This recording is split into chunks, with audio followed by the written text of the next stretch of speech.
Welcome to SVB students. இன்னைக்கு நம்ம commerce சப்ஜெக்ட்ல என்ன பார்க்க போறோம் அப்படின்னா benefits and limitation of stock exchange அப்படிங்கிறத பற்றி பார்க்க போகிறோம். ஸ்டூடெண்ட்ஸ், ஸ்டாக் எக்ஸ்சேஞ்சினால என்னெல்லாம் பெனிஃபிட் இருக்குது, என்னெல்லாம் லிமிடேஷன் இருக்குது பாருங்க. ஃபர்ஸ்ட் பெனிஃபிட் என்ன அப்படின்னா benefits to the community. Community பேசிஸில் என்னென்ன பெனிஃபிட் இருக்குது. Economic development. Stock exchange is and most important to the economic development அப்படின்னு சொல்கிறாங்க. ஸோ எக்கனாமிக்கை டெவலப் பண்ணுறதுக்கு இந்த ஸ்டாக் எக்ஸ்சேஞ்ச் ரொம்ப யூஸ்ஃபுல்லாக இருக்குது.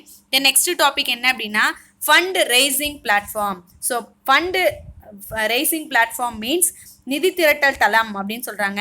It enable to the well managed profit making companies to raise limitless fund by fresh issue for the shares from time to time அப்படின்னு சொல்கிறாங்க. அதாவது இது நன்கு நிர்வகிக்கப்பட்ட ஒரு லாபத்தை உருவாக்கக்கூடிய நிறுவனங்கள் அவ்வப்போது புதிய பங்குகளின் மூலம் வரம்பற்ற நிதியை திரட்ட உதவுவது தான் இந்த ஸ்டாக் எக்ஸ்சேஞ்ச் அப்படின்னு சொல்கிறாங்க.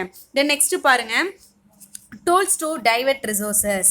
ஸோ எப்படியெல்லாம் ரிசோர்ஸஸை டைவர்ட் பண்ணுறது, எப்படியெல்லாம் மாற்றுறது. Scares resources. ஸோ ஸ்கேர்ஸ் அப்படின்னா என்ன அப்படின்னா பற்றாக்குறை அப்படின்னு சொல்லுவாங்க. So scarce resources are thus diverted to efficient run enterprises to better utilisation அப்படின்னு சொல்கிறாங்க. அதாவது வளங்கள் சிறந்த முறையில் பயன்படுத்தி நிறுவனத்தை செம்மையாக இயக்குவதற்கு வளங்கள் பகிர்ந்தளிக்கப்படுகிறது அப்படின்னு சொல்கிறாங்க. ஸோ எங்கெல்லாம் ரிசோர்ஸஸ், அதாவது எங்கெல்லாம் ஸ்கேர்ஸ் அதிகமாக இருக்கோ, பற்றாக்குறை அதிகமாக இருக்கோ, அந்த இடத்துல தன்னோட வளங்களை கொடுத்து பகிர்ந்தளிக்கிறது ஸ்டாக் எக்ஸ்சேஞ்சரோட மெயின் பெனிஃபிட் அப்படின்னு சொல்லலாம். தென் நெக்ஸ்ட் பார்த்தோம் அப்படின்னா capital formation. It encourage capital formation to the stock exchange. Fund raiser for government. It enable government to raise fund for undertaking project through sale of securities on the stock exchange. The stock exchange serves to the platform to raising public debt. So it is a fundraiser for government. The next benefits of the company. ஒரு கம்பெனிக்கு stock எக்ஸ்சேஞ்சினால என்னென்ன benefits இருக்குது. First பாருங்கள், enhancing goodwill or reputation. So reputation அப்படிங்கிறது என்ன அப்படின்னா நிறுவனத்தின் மீதான ஒரு நல்ல மதிப்பு அல்லது புகழ், உயர்தல் அப்படின்னு சொல்லலாம். So companies who shares are quoted on stock exchange enjoy greater goodwill and credit standing. So எந்த ஒரு கம்பெனி ஸ்டாக் எக்ஸ்சேஞ்சில் தன்னோட ஷேரை கொடுத்துருக்கோ அந்த கம்பெனியோட கிரேட் எப்படி இருக்கும், அந்த கம்பெனியோட இமேஜினேஷன் எப்படி இருக்கும் அப்படின்னா ஹை லெவலில் இருக்கும் அப்படின்னு சொல்கிறாங்க. தென் நெக்ஸ்ட் பார்த்தோம் அப்படின்னா wide market. So wide market அப்படின்னா என்ன அப்படின்னா மிகப்பெரிய எக்ஸ்பான்ஷனான ஒரு மார்க்கெட் அப்படின்னு சொல்லலாம். There is and wide and ready market for such securities அப்படின்னு சொல்லியிருக்காங்க. நெக்ஸ்ட் தேர்ட் பாயிண்ட் பாருங்க என்ன கொடுத்துருக்காங்கன்னு, டு ரைஸ் ஃபண்ட் அப்படின்னு கொடுத்துருக்காங்க. Stock exchange can raise huge fund easily to issue for shares and debentures. Shares and டிபெஞ்சர்ஸை வச்சு தன்னோட ஷேர் என்ன பண்ணிக்கலாம் அப்படின்னா ஈஸியாக ரைஸ் பண்ணிக்கலாம். Increase bargaining strength. So bargaining அப்படின்னா என்ன அப்படின்னா பேரம் பேசுறது. ஸோ பேரம் பேசுறதுக்கான ஒரு ஸ்ட்ரென்த் எங்கே அதிகமாகுது அப்படின்னா ஸ்டாக் எக்ஸ்சேஞ்சில். Companies who shares rise in the stock exchange commands the higher bargaining power to even further expansion, merger or amalgamation. So இதெல்லாம் எங்க இருக்கு அப்படின்னா ஸ்டாக் எக்ஸ்சேஞ்சில். தென் நெக்ஸ்ட் பார்த்தோம் அப்படின்னா பெனிஃபிட்ஸ் ஆஃப் இன்வெஸ்டர். ஒரு இன்வெஸ்டர்ஸ்க்கு ஸ்டாக் எக்ஸ்சேஞ்சினால என்னென்ன பெனிஃபிட்ஸ் இருக்கு. Liquidity. Stock exchange helps and investors to convert his shares into the cash quickly and thus increase the liquidity of the investment. So ஒரு ஸ்டாக் எக்ஸ்சேஞ்சில் இருக்கிற ஷேர்ஸை ஈஸியாக என்ன பண்ணிக்கலாம் அப்படின்னா லிக்விடிட்டியாக மாற்றிக்கலாம், ஐ மீன் கேஷாக மாற்றிக்கலாம் அப்படின்னு சொல்கிறாங்க. தென் நெக்ஸ்ட் பாருங்க, adding collateral value of security. So collateral value அப்படின்னா என்ன அப்படின்னா ஒன்று சேர்றது, அது எல்லா செக்யூரிட்டிஸையும் ஒன்றா சேர்க்கறது. The fact that the securities is dealt on stock exchange make it good collateral security for obtaining loan from bank. Then next பாருங்க, investing protection. So protection already சொல்லியிருந்தோம். ப்ரொடெக்ஷன் அப்படிங்கிறது பாதுகாக்கிறது. The stock exchange safeguard investors to interest and ensure fair dealing to strictly enforced it rules and regulation. Next பாருங்க, assessing real worth of security. So உண்மையான மதிப்பை அறியறதுக்கு எது யூஸ்ஃபுல்லாக இருக்குது அப்படின்னா ஸ்டாக் எக்ஸ்சேஞ்ச் யூஸ்ஃபுல்லாக இருக்குது. And investors can easily access to the real worth of securities is in hand as a market quotation or published daily into the newspaper and its website. Mechanism to trade securities. Stock exchange provide to the mechanism by which purchase of and sale of listed securities take place in a matter of few minutes. So என்ன சொல்லியிருக்காங்க அப்படின்னா mechanism to the trade securities அப்படிங்கிறது என்ன அப்படின்னா பத்திரங்கள் விற்பனைக்கான ஒரு கருவி அப்படின்னு சொல்லியிருக்காங்க. ஸோ அந்த பத்திரம் அப்படிங்கிறத அந்த செக்யூரிட்டிஸ் அப்படிங்கிறத வச்சு தான் என்ன பண்ணுறாங்க அப்படின்னா சேல் பண்ணுறாங்க. அப்போ அந்த செக்யூரிட்டிஸை சேல் பண்ணுறதுக்கு பெஸ்ட் பிளேஸாக இருக்கிறது எது அப்படின்னா ஸ்டாக் எக்ஸ்சேஞ்ச் அப்படின்னு சொல்கிறாங்க. இந்த நெக்ஸ்ட் பாருங்க students, limitation of stock exchange என்னென்ன லிமிடேஷன் இருக்கு. ஸோ ஃபர்ஸ்ட் பாருங்க, lack of uniformity and control to the stock exchange. Stock எக்ஸ்சேஞ்சை பொறுத்த வரைக்கும் அந்த இடத்துல யூனிஃபார்மிட்டியே கிடையாது அப்படின்னு சொல்கிறாங்க. Then next, absence of restriction and membership of the stock exchange. Individual person கூட மெம்பர் ஆகலாங்கிறதுனால இந்த இடத்துல எந்த விதமான ரெஸ்ட்ரிக்ஷனும் இல்லை அப்படிங்கிறாங்க. The next, failure to the control and unhealthy speculation. So speculation இருக்கு, அது ஹெல்த்தியா இருந்தா பரவாயில்ல, ஆனா அன்ஹெல்த்தியா இருக்கு அப்படின்னு சொல்றாங்க. Next, allow more than one charge into the place அப்படின்னு சொல்றாங்க. ஸோ ஒரு பிளேஸ்ல மட்டும்தான் அது இருக்கு அப்படின்னு சொல்ல முடியாது, நிறைய பிளேசஸ்ல இருக்கு அப்படின்னு சொல்றாங்க. இந்த நெக்ஸ்ட் பாருங்க, non-instance of margin requirement in stock exchange or in the case of produce exchanges. So இந்த ஃபிஃப்த் பாயிண்ட்ல என்ன சொல்லியிருக்காங்கன்னு பாருங்க, பங்கு பரிவர்த்தனை அப்படிங்கிறது தன்னோட தேவை, தன்னோட உற்பத்தி, இந்த சந்தைகளை பத்தி மட்டுமே வலியுறுத்துறது இல்லை அப்படின்னு சொல்றாங்க. நெக்ஸ்ட் பாருங்க, no proper regulation of listing of security. இந்த இடத்துல லிஸ்டிங் ஆஃப் செக்யூரிட்டிஸ் மட்டும் ஸ்டாக் எக்ஸ்சேஞ்சுக்கு வர்றது இல்லை அப்படின்னு சொல்றாங்க. ஸ்டூடெண்ட்ஸ் நெக்ஸ்ட் பாருங்க, ஸ்டாக் எக்ஸ்சேஞ்ச் இன் இந்தியாவில் எத்தனை ஸ்டாக் எக்ஸ்சேஞ்சஸ் இருக்கு அப்படின்னா there are 24 stock exchange. there are 24 stock exchanges இருக்கு அப்படின்னு சொல்றாங்க. தென் அதில் பாருங்க 21 stock exchange regional in nature அப்படின்னு கொடுத்துருக்காங்க. ஸோ 21 ஸ்டாக் எக்ஸ்சேஞ்ச் ரீசனலாக இருக்கு. ஓவராலாக நம்ம கண்ட்ரியில் எத்தனை ஸ்டாக் எக்ஸ்சேஞ்ச் இருக்கு அப்படின்னா 24 இருக்கு அப்படின்னு சொல்றாங்க. தென் நெக்ஸ்ட் பாருங்க, 3 others to have been set up to the reform area wise national stock exchange. So இந்த NSE, OTCI, ISE இது எல்லாமே என்ன அப்படின்னா அதுக்கு இந்த மும்பை பேஸ்டு இந்த கண்ட்ரியில் இருக்கிற இந்த ஸ்டாக் எக்ஸ்சேஞ்சஸ் எல்லாம் அப்படின்னு சொல்கிறாங்க. ஸ்டூடெண்ட்ஸ் நெக்ஸ்ட் பாருங்க, நமக்கு என்ன கொடுத்துருக்காங்க அப்படின்னா பாருங்க, following are the names of various stock exchange. Stock exchange இந்தியாவில் எந்தெந்த இடத்துல எந்த பேர்கள்லாம் இருக்கு அப்படின்னு சொல்லியிருக்காங்க. இது பெரிய லிஸ்டே இருக்கு, கிட்டத்தட்ட எத்தனை லிஸ்ட் இருக்குன்னு பாருங்க. Bombay stock exchange, Ahmedabad stock exchange, Bengaluru stock exchange, Bhubaneswar stock exchange, Calcutta stock exchange, Cochin stock exchange, Delhi stock எக்ஸ்சேஞ்சுன்னு கிட்டத்தட்ட பாருங்க 20க்கு மேலே கொடுத்துருக்காங்க. ஸோ நெக்ஸ்ட் டாபிக் பாருங்க, நமக்கு top 10 stock exchange in world. So இந்த வேர்ல்டில் எத்தனை ஸ்டாக் எக்ஸ்சேஞ்ச் டாப் 10ல் இருக்கு. ஃபர்ஸ்ட் பாருங்க என்ன கொடுத்துருக்காங்க, as in January 31st 2017 the 10 biggest stock exchange in the world by market capitalism of listed securities. First one எந்த பிளேஸில் இருக்குது அப்படின்னா நியூயார்க் ஸ்டாக் எக்ஸ்சேஞ்ச் அப்படிங்கிறது ஃபர்ஸ்ட் பிளேஸில் இருக்குது. தென் நெக்ஸ்ட் பாருங்க, NASDAQ அப்படின்னு இருக்கு. ஸோ இது என்ன அப்படின்னா national association of securities dealers automobile quotation அப்படின்னு சொல்லுவாங்க. So national association of securities dealer automated quotation. அடுத்து தேர்ட் பிளேஸில் லண்டன் ஸ்டாக் எக்ஸ்சேஞ்ச் இருக்கு. ஃபோர்த்தில் டோக்கியோ ஸ்டாக் எக்ஸ்சேஞ்ச், ஃபிஃப்த்தில் சங்கை ஸ்டாக் எக்ஸ்சேஞ்ச், சிக்ஸ்த்தில் என்ன இருக்குது அப்படின்னா ஹாங்காய் ஸ்டாக் எக்ஸ்சேஞ்ச். அதுக்கப்புறம் பாருங்கள்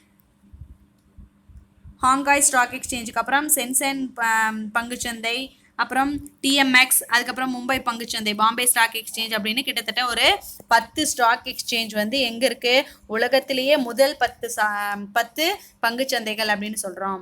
ஸ்டூடெண்ட்ஸ் நெக்ஸ்ட் பாருங்கள், நமக்கு ஒரு பாக்ஸ் கொடுத்துருக்காங்க, டூ யூ நோ அப்படின்னு கொடுத்துருக்காங்க. இந்த டூ யூ நோவில் இருக்கிற இந்த ரெமிசர் அப்படிங்கிற ஒரு டாப்பிக்கும் புரோக்கர் அப்படிங்கிற டாப்பிக்கும் நமக்கு 2 மார்க்கில் கவர் ஆகுது. ஸோ பாருங்கள், remissor. What is the meaning of remissor?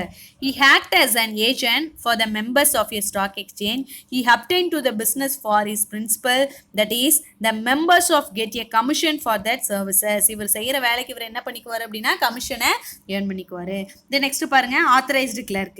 The authorized clerk are merely employee of the members appointed by the members for the stock exchange. The authorized clerk transact business on behalf of their employer on the floor of stock exchange. They are paid a salary and plus commission. இந்த authorized clerk என்ன பண்ணுவார் அப்படின்னா ஒரு stock எக்ஸ்சேஞ்சில் ஒரு member தான். இவர் செய்கிற வேலைக்கு சேலரி வாங்கிக்குவார் ப்ளஸ் அதோட கமிஷனும் வாங்கிக்குவார் அப்படின்னு சொல்கிறாங்க. தென் நெக்ஸ்ட் பாருங்க broker. Broker is an A commission agent. Broker அப்படிங்கிறவர் கமிஷன் ஏஜென்ட் தான். அதாவது லைக் பையர் சைடும் கமிஷன் வாங்குறவர், செல்லர் சைடும் கமிஷன் வாங்குவார். பாருங்க, act as a intermediary between buyer and seller of security. They do not purchase for sell securities on their behalf. They bring together to the buyer and seller only them in making a deal. அவரோட பேர்ல எந்த விதமான சேல்ஸும் பண்ண மாட்டாரு, pier பேர்லயோ seller பேர்லயோ தான் பண்ணுவாரு. broker charge a commission from both the parties to their service. அவர் செய்கிற கமிஷனுக்கு ரெண்டு பேர்கிட்டையும் என்ன பண்ணிக்குவார் அப்படின்னா கமிஷன் வாங்கிக்குவார். ஸோ நெக்ஸ்ட் பாருங்க students, Jafar.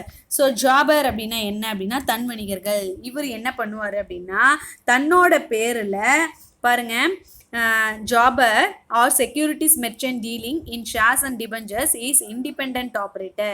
They buy and sell securities on their own behalf and try to the earn through price changes. அவரோட பேரில் செக்யூரிட்டிஸை வாங்கி அந்த செக்யூரிட்டிஸை sale பண்ணுற ஒரு பர்சனை தான் ஜாபர் அப்படின்னு சொல்லுவாங்க. So jobber is also called a Taravaniwala அப்படின்னு சொல்லுவாங்க. So jobber is also called a Taravaniwala. Then next பாருங்க speculation. So what is the meaning of speculation? Speculation அப்படின்னா சொல்லியிருந்தோம் ஊக வணிகங்கள் அப்படின்னு சொல்லியிருந்தோம். பாருங்க, speculation involve trading a financial instrument, involve high risk in expectation of significant returns. The motive is to take maximum advantages from fluctuation in the market. Speculation are prevalent into the market where price movement of securities are highly frequent for volatile அப்படின்னு கொடுத்துருக்காங்க. என்ன சொல்லியிருக்காங்க அப்படின்னா குறிப்பிடத்தக்க வருவாய்கள் எதிர்பார்ப்பில் அதிக இடர்பாடுகளை கொண்ட இடர்பாடு. இந்த ஸ்பெகுலேஷனை பொறுத்த வரைக்கும் நிறைய டிஃபிகல்ட்டிஸ் இருக்கு இவருக்கு. சந்தையோட ஏற்ற இறக்கங்கள் எப்படி இருக்கு, அதிகபட்சமாக எப்படியெல்லாம் பயன்படுத்தணும் அப்படிங்கிற நோக்கம் யாருக்கு தான் தெரியும் அப்படின்னா இந்த ஸ்பெகுலேட்டர்ஸ்க்கு தான் தெரியும் அப்படின்னு சொல்கிறாங்க. தென் நெக்ஸ்ட் என்ன அப்படின்னா கேம்பிளிங். ஸோ கேம்பிளிங் அப்படின்னா என்ன அப்படின்னா சூதாட்டம் அப்படின்னு சொல்லுவாங்க. There is a no reasoning involving in gambling. So இந்த கேம்பிளிங் அப்படிங்கிறது நிகழ்வு அடிப்படையில் கொண்டது, அவங்க என்ன செய்கிறாங்களோ அதை பொறுத்தது அப்படின்னு சொல்கிறாங்க. Fluctuation in prices and it is the unethical and illegal. இது வந்து லீகலே கிடையாது, ஒரு இல்லீகலான ஒன்று. It does not perform to the economic function. இவங்க என்ன பண்ண மாட்டாங்க, எக்கனாமிக் ஃபங்க்ஷனோட தன்னோட ஆக்டிவிட்டீஸ் இருக்காது அப்படின்னு சொல்கிறாங்க. ஸோ நெக்ஸ்ட் டாபிக் நமக்கு என்ன கொடுத்துருக்காங்க அப்படின்னா பாருங்கள் types of speculation.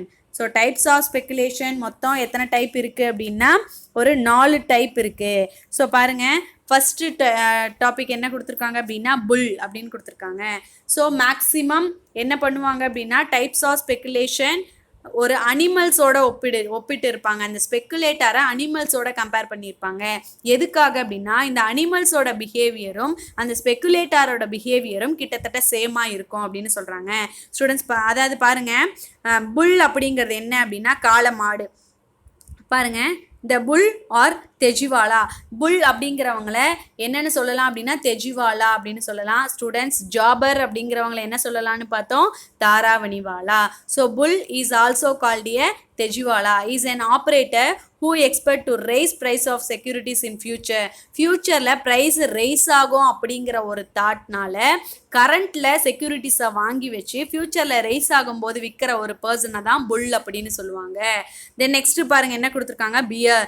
So what is the meaning of pier?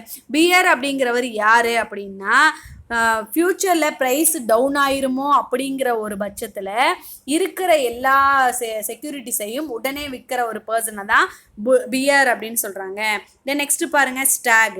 So what is the meaning of stag? Stag அப்படிங்கிற பாருங்க, it is a cautious speculators in the stock exchange. He applies for the shares of new companies and expect to sell them at premium. If they got an allotment, he select those companies whose share are to the more demand and are likely to carry a premium.